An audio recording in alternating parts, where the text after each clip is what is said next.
They're embracing a rebuild, potentially, Nate. And I would just quickly like to tell Dolphins fans who are freaking out that a year ago, the Raiders dealt Khalil Mack, and the sky was falling with them, and all it took was a creative offseason and a big splash to be right back in it. Yeah, listen, I mean, if you know anything about Brian Flores, he takes his job completely serious. I mean, this isn't a casual affair where I'm going to collect a check, and if the organization needs a tank, I'll be behind it.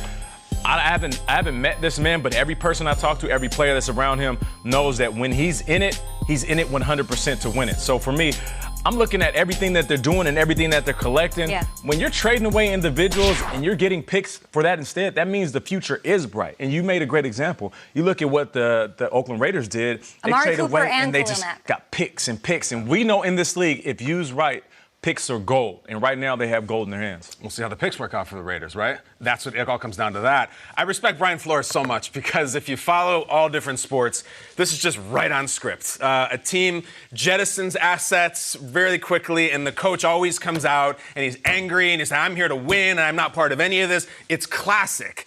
I would just say to Dolphins fans, the worst thing you can be in this league is about 6-10 or 7-9. Don't ever be that. It is really, in the scheme of things, way better to just take your lumps to 2-14 than go 7-9 because of the way the draft works and everything. And I would just say this, building on the Raiders thing. Let's say this year does go terribly, and let's say you do win 3 games. In a couple of years, when you're flush with young talent and draft picks and maybe a brand new quarterback, do you think you're really going to care about 2019 a couple years back when we got rid of our left tackle for draft picks? It looks like the sky is falling. Just look at the long play a little bit. And in the meantime, I understand the Heat have Jimmy Butler enjoy that for a while, okay? But in saying in a few years, this could be the best thing that could ever happen to you. Trust me. I would say this. B-Flow, Brian Flores, this is a guy who has been disciplinarian for 6 months, treating this team like they're Super Bowl contenders. They're not. And yet he's instilled that kind of work ethic, which is good for the young players. But if you're a Dolphins fan, what do you have to look for this year?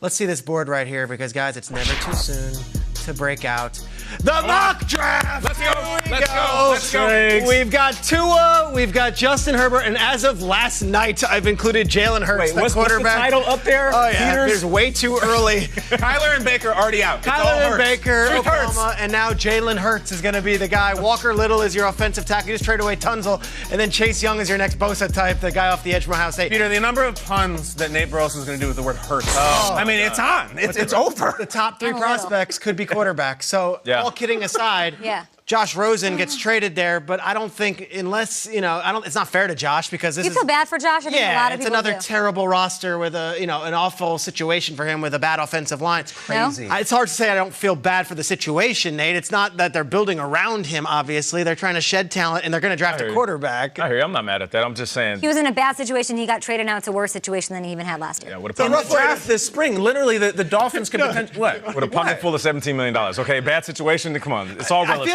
This is actually a very interesting thing to hit on with ex-players because I think Steve Smith did it at the draft where we all say, well, poor Josh Rosen, but the ex-player kind of winks and says, enough, he's a top 10 pick making top 10 money. Yeah, and listen, this is not a shot at him.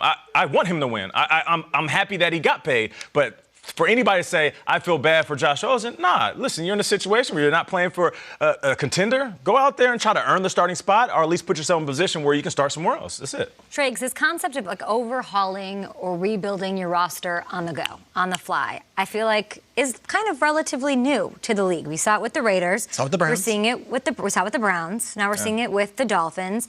Are we going to see more of this with teams that are falling out of contention and hoping to stockpile picks? Until there's an NBA lottery for the NFL, there's a lot of incentive to have the top overall pick. I think the Cardinals last year fired an offensive coordinator midway through this season. They knew they weren't bringing back their head coach, and they end up with a whole new fresh slate this year.